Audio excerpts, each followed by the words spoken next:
Assalamualaikum warahmatullahi wabarakatuh. My name is Ananda Seftina Swandi. I'm from University of Muhammadiyah Jember. Today I will present about IKN Nusantara. The IKN Nusantara is an area planned to cover an area of 256,142 hectares of land and 68,189 hectares of seawater. Meanwhile, the stage of construction will include 5 stages starting in 2022 ending in 2045, just in time for the 100th anniversary of Indonesia independence.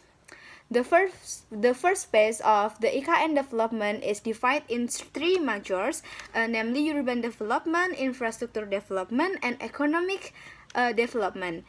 In the second stage, IKN main infrastructure is target to be ready to be connected to new area such as construction of research and development, world-class university innovation center, and international health facility. The third stage is a planned number of infrastructure such mass public transportation, sewage treatment plants or PAL, and drinking water treatment plants have been complete.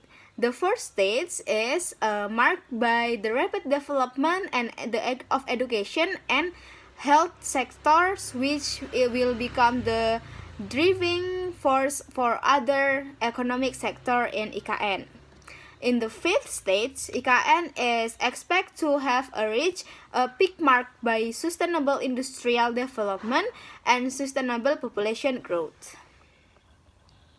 The benefits and the timeline that I mentioned above can only be achieved if IKN development is carried out properly. The question is, what does IKN Nusantara offer to support the vision of G20 presidency?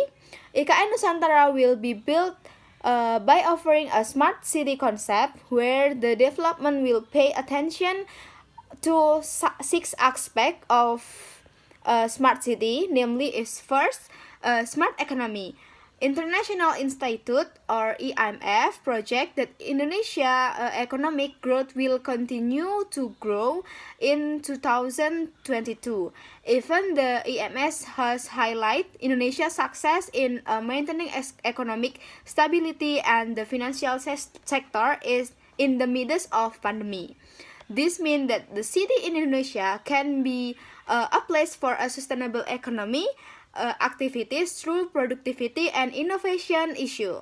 This smart economy was also formed to support the SDGs program at the 8th point, namely decent work and economic growth.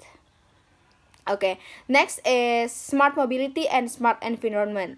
IKN Nusantara will be connected to 80% public transportation pedestrian with the concept of information and communication technology or ICT infrastructure and a safe and innovative public transportation system.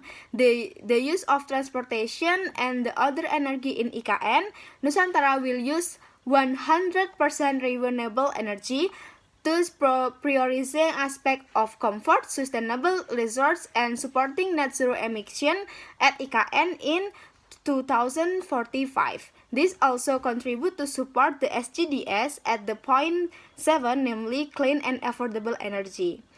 Smart people, the resident who live will carry concept of Bhinneka Tunggal Ika, where 100% of the entire universal population consists of local residents and immigration.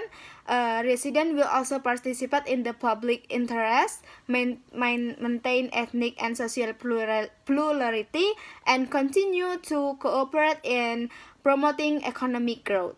This is in line with SDGs program at point 10, namely reducing inequality. Okay, the next is smart living.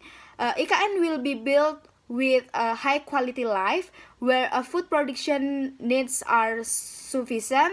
60% of the waste will be recycled and 100% of Wastewater will be treated before being disposed of and of green areas in IKN Nusantara.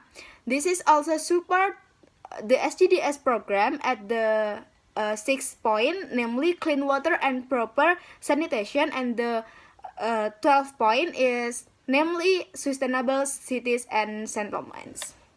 The last is smart governments, where the smart city implementation system will be built by prioritizing and principle of the rule of law, justice, demonstrasi participation, transparency, professionalism, and accountability.